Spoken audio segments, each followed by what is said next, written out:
Друзья, всем привет! С вами канал Мигранты России. В последнее время очень много видных политических, общественных деятелей высказывается о мигрантах.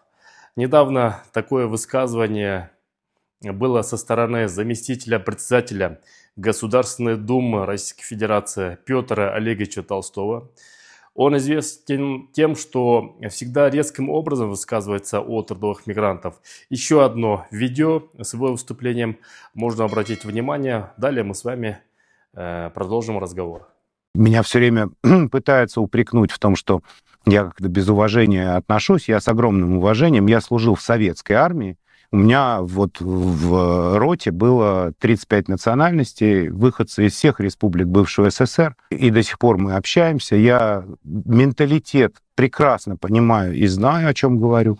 Но легализация вот каких-то, ну, если хотите, ценностей горных кишлаков на территории России, она неприемлема. Хотите работать в России, извольте уважать наши ценности. Вот. Если хотите свои ценности, пожалуйста, домой возвращайтесь и там живите как вам удобно. Мы со всем уважением, но если эти народы образовали отдельное государство, то почему нужно ехать сюда, рожать детей за материнским капиталом, потом эти матери с детьми остаются там в кишлаках, а их, значит, мужья здесь успешно развивают деятельность с этими всеми бородками. В самих республиках такого терпимого отношения к этим вещам, как в России, нет. И попробуй ты, значит, вот работая доставщиком, перекрой въезд во двор где-нибудь и еще вступив в конфликт с местными жителями, размахивая битой. А у нас это сейчас запросто.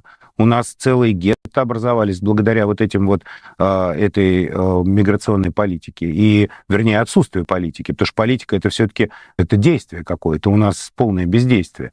И когда речь идет о функциях диаспор, значит, что это за институт, непонятно. Да, у нас закон есть про национально-культурную автономию, это ясно. Но прежде всего это должно касаться тех народов, у которых нет собственной государственности.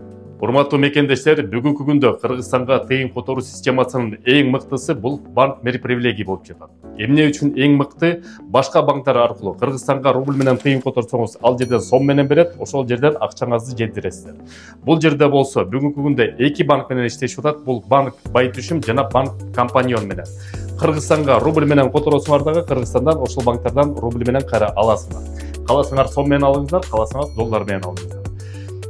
Уюлдук телефон эле банк привилегий деп приложениени көчүрүп аласыңар дагы. Мен азыр ссылкасындагы QR кодунда киргизип коем.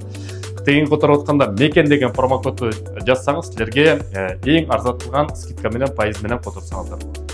Кыргызстанга экономикасына тыйын которуп, Кыргызстан экономикасын колдой берет. Ну, понимаете, я, например, представляю национально-культурная автономия курдов в Москве. Окей. Но национально-культурная автономия таджиков или узбеков, она к чему? Есть Таджикистан, есть Узбекистан.